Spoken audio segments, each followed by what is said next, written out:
দর্শক, আপনাদের প্রত্যেককে স্বাগত জানাচ্ছি সংবাদ বিশ্লেষণের এই আয়োজনে।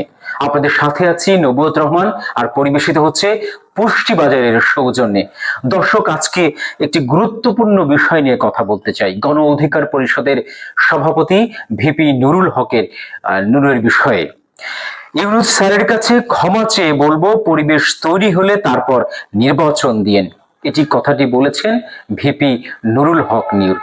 আপনারা নিশ্চয়ই জানেন, ভিপি নুরুল হক নূর গত দুদিন আগে তার এলাকায় পটুয়াখালীতে একটি সমাবেশ করতে গিয়ে বিএনপির স্থানীয় নেতাদের কাছে জিম্মি হয়েছেন, আটক হয়েছিলেন এবং তাকে বিভিন্নভাবে হ্যারেস করা হয়েছে। সমাবেশ করতে দেওয়া হয়নি। তিনি সমাবেশ না করেই তিনি ঢাকার উদ্দেশ্যে রওনা হয়েছেন, অথচ কিন্তু পটুয়াখালী তার জন্মস্থান।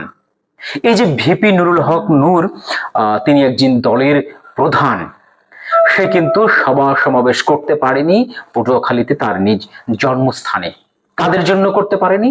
সেখানে বিএনপি কিছু উচ্ছৃঙ্খল হাসান মাহমুদ নামে এক নেতা রয়েছেন, তার সাঙ্গপাঙ্গ দলের কাছে কিন্তু কোনোভাবেই টিকতে পারেনি নুরুল হক নূর। এই যে একটা পেশি শক্তি বলয় তৈরি হয়েছে বিএনপির মধ্যে, এতে কিন্তু নুরুল হক নূর ক্ষিপ্ত রয়েছেন এবং তিনি বলছেন লেভেল প্লেইং ফিল্ড কিন্তু এখনো তৈরি হয়নি, নির্বাচন তো অনেক দূরে। অথচ এই নুরুল হক নূর কিন্তু দুদিন আগেও তত্ত্বাবধায়ক অন্তর্বর্তী সরকারের কাছে দাবি করেছেন নির্বাচনের নিয়ে এবং নির্বাচনের তারিখ নিয়ে।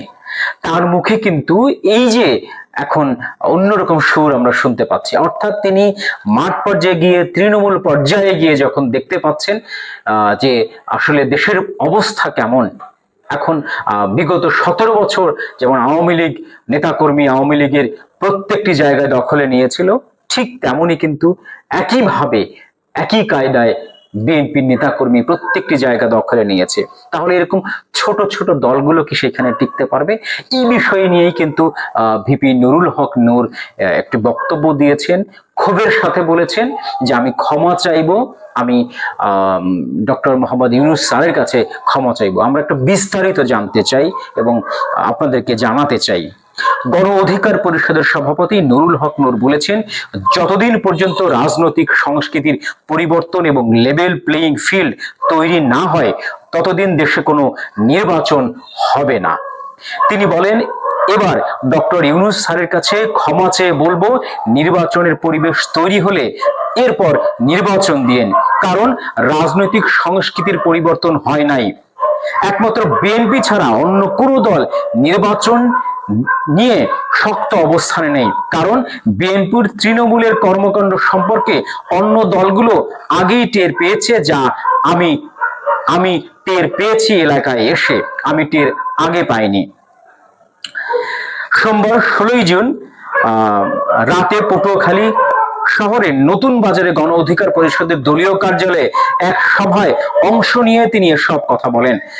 নূর বলেন, প্রধান উপদেষ্টা এবং অন্তর্বর্তী সরকার প্রয়োজনীয় সংস্কারের জন্য যত সময় প্রয়োজন তা আমরা দিতে চাই। নির্বাচনের লেভেল প্লেইং ফিল্ড তৈরি করার আগ মুহূর্ত পর্যন্ত কোনো ভোট নয়।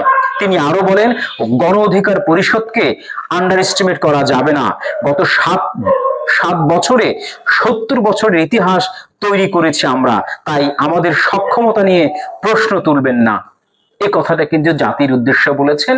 দর্শক, আপনারাও নিশ্চয়ই দেখেছেন নুরুল হক নূর, গণ অধিকার পরিষদ তারাও কিন্তু এরকম একটি ছাত্র আন্দোলনের মাধ্যমে কিন্তু গঠিত হয়েছে।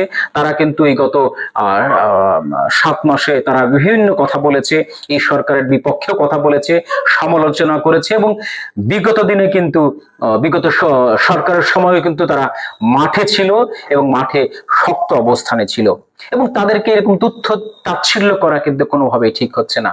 এখন এই যদি পরিস্থিতি হয়, এবং বরাবর কিন্তু বিএনপির পক্ষেই কথা বলছিল নুরুল হক নূর, বিএনপির সাথে সুর মিলিয়ে তারা কথা বলছিল, কিন্তু আমরা দেখতে পাচ্ছি কি যে তৃণমূলের অবস্থা কিন্তু অন্যভাবে যাচ্ছে। অন্য কোনো দল সেখানে এসে কথা বলবে, সঠিক কথাটি বলবে, তারা নির্বাচনে অংশগ্রহণ করবে, এটি কিন্তু কোনোভাবে স্থানীয় বিএনপিটা সহ্য করতে না। এটা শুধু পটুয়াখালীর বিষয় না, কিন্তু পটুয়াখালীতে ঘটনা ঘটেছে এ কারণে কিন্তু নয়। দেশের 64 জেলাতে কিন্তু একই অবস্থা। এই যদি হয়ে থাকে তাহলে লেভেল প্লেইং ফিল্ড তৈরি না হওয়া পর্যন্ত নির্বাচন কোনোভাবেই সম্ভব নয় বলে একটি আহ্বান জানিয়েছেন নুরুল হক নূর। আমরা জানি নুরুল হক নূর বরাবরই সাহসী। তিনি এর আগে বহুবার কারাগারে কারাভোগ করেছেন এবং সাহসী ভূমিকা রেখেছেন। এরকম একটা মানুষকে যদি হ্যারাসমেন্ট করা হয়, তার এলাকায় সভা সমাবেশ করতে না দেওয়া হয়, তাহলে কিভাবে নির্বাচন হবে? বিএনপি বরাবরই বলে আসছে, লন্ডন বৈঠকের পরেই কিন্তু বিএনপি একটু নমনীয় হয়েছে, কারণ তারা আশ্বাস পেয়েছে যে আগামী 2026-এর ফেব্রুয়ারিতেই নির্বাচনটা হওয়ার সম্ভাবনা রয়েছে। এবং গতকালকের স্থায়ী কমিটির বৈঠকে কিন্তু বিএনপির স্থায়ী কমিটির বৈঠকে কিন্তু আলোচনা হয়েছে নির্বাচন নিয়ে, লন্ডনের বৈঠক নিয়ে, লন্ডনের বৈঠকের বরাবরই পরিস্থিতি নিয়ে কথা হয়েছেন। এবং সেইখান থেকে বলা হয়েছে তারা সরকারকে দেখতে চায়, সময় দিতে চায় এবং পর্যবেক্ষণ করতে চায়। যেহেতু তাদের দলের শীর্ষ পর্যায়ে কথা হয়েছে, আগামী ফেব্রুয়ারি মাসে নির্বাচনের ব্যাপারে আশ্বস্ত করেছেন অন্তর্বর্তী সরকারের প্রধান ডক্টর মোহাম্মদ ইউনূস। এই যদি হয়ে থাকে তাহলে বিচার, যে গণ অভ্যুত্থান তৈরি হলো, সংস্কারের কথা বলা হলো, সেগুলো কোথায়? জুলাইয়ের সনদ কোথায়? এই বিষয়গুলো কিন্তু বর্তমান বিএনপি কোনোভাবেই বলছে না। তাদের কথা, তাদের বক্তব্য হচ্ছে আগে নির্বাচন, সংস্কার নির্বাচনের পরেও হবে। এর কারণে কি এই ছাত্র জনতা জীবন দিয়েছে, এতগুলো মানুষ জীবন দিয়েছিল কিসের ভিত্তিতে? একদল চলে গিয়েছে, আর এক দলকে বসানোর জন্য তোড়জোড় চলছে, বিভিন্নভাবে প্রেসার চলছে। এই যদি হয় ক্ষমতা, তাহলে তো 24-এর গণ অভ্যুত্থানে কোনোই প্রয়োজন ছিল না। দর্শক, আপনারা কি মনে করছেন? আমাদের আলোচনার সাথে যদি আপনারা একমত পোষণ করেন, তাহলে আমরা নিশ্চয়ই উপকৃত হব। দেখা হবে আগামী কোনো আয়োজনে, আগামী কোনো আলোচনায়।